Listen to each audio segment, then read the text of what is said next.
Bismillahirrahmanirrahim. Assalamualaikum warahmatullahi wabarakatuh. Sebelumnya, perkenalkan nama saya Sri Indriani dengan NIM 11970100071.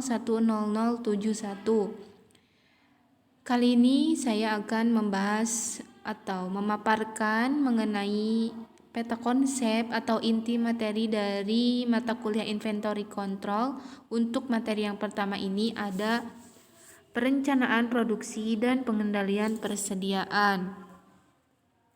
Secara umum, dapat didefinisikan bahwa perencanaan dan pengendalian produksi dapat diartikan sebagai suatu aktivitas merencanakan serta mengendalikan material yang masuk dalam sistem produksi dan keluar dari sistem produksi ini berupa produk jadi atau spare part, sehingga permintaan dapat dipenuhi dengan efektif dan efisien. Nah, berikut ada subbab materi yang pertama ini ada tingkatan dari perencanaan dan pengendalian produksi. Yang pertama ada perencanaan jangka panjang, yang kedua ada perencanaan jangka menengah, dan yang ketiga ada perencanaan jangka pendek. Perencanaan jangka panjang ini contoh kegiatannya itu ada peramalan, perencanaan jumlah produk dan penjualan, perencanaan produksi, perencanaan kebutuhan mesin atau sumber daya, dan perencanaan finansial. Yang kedua, perencanaan jangka menengah ini contoh kegiatannya itu perencanaan kebutuhan kapasitas, perencanaan kebutuhan material, membuat jadwal induk produksi, dan perencanaan kebutuhan distribusi.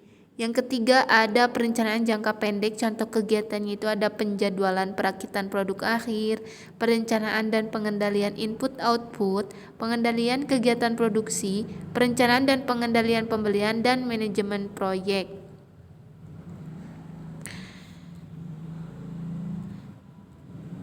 Subbab materi yang kedua ini ada karakteristik dari perencanaan produksi dan pengendalian persediaan. Ketiga karakteristik ini akan menentukan keampuhan dari suatu manajemen polisi, teknik atau prosedur dari suatu perusahaan. Jadi ketiga karakteristik ini sangat merupakan faktor yang penting untuk suatu perusahaan. Yang pertama ini ada produk positioning strategi. Produk positioning strategi terdapat terdapat 4 tipe. Yang pertama itu ada engineering to order atau kita singkat sebagai ETO. Yang kedua ada assembly to order atau ATO. Yang ketiga ada make to order atau MTO. Yang keempat ada make to stock atau MTS. Nah, secara garis besar saja bahwa engineering to order ini merupakan sistem produksi yang dilakukan apabila konsumen meminta produsen untuk membuat produk yang dimulai dari proses perancangannya. Yang selanjutnya ada assembly to order ini sistem produksi yang dilakukan apabila produsen membuat desain standar yang terdiri atas beberapa komponen dan merakit dengan kombinasi tertentu dari komponen tersebut sesuai dengan pesanan konsumen.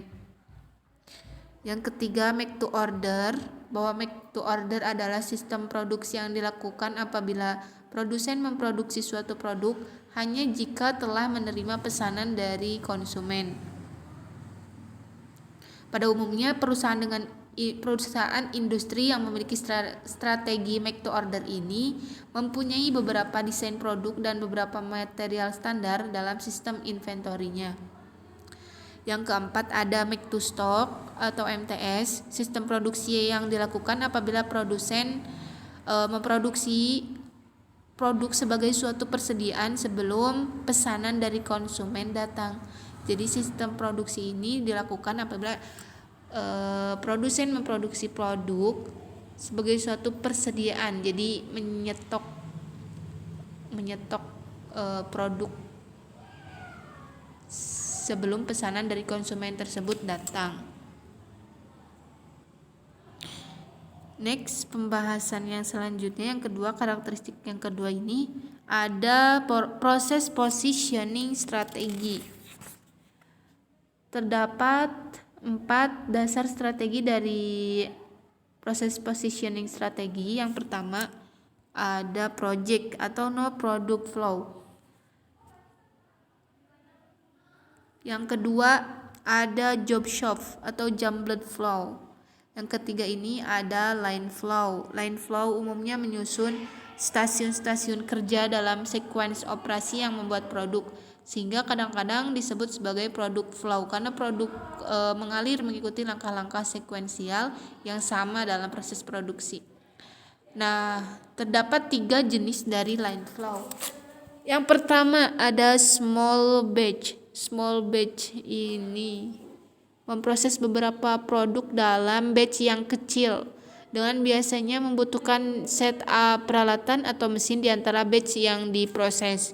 Yang kedua ada large batch atau repetitive line flow. Large batch ini biasanya mengacu pada produk-produk diskrit.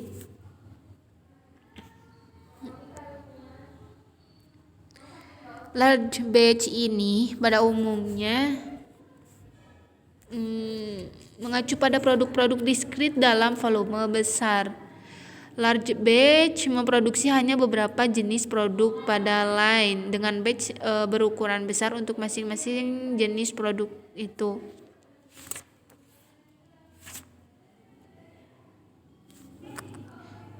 Kemudian ada continuous line flow. Line flow ini mengacu pada produksi terus-menerus. Dengan contoh produknya itu misalnya minyak, baja, semen, cat gula, dan lain-lain. Nah, yang ini salahnya harusnya tidak ada.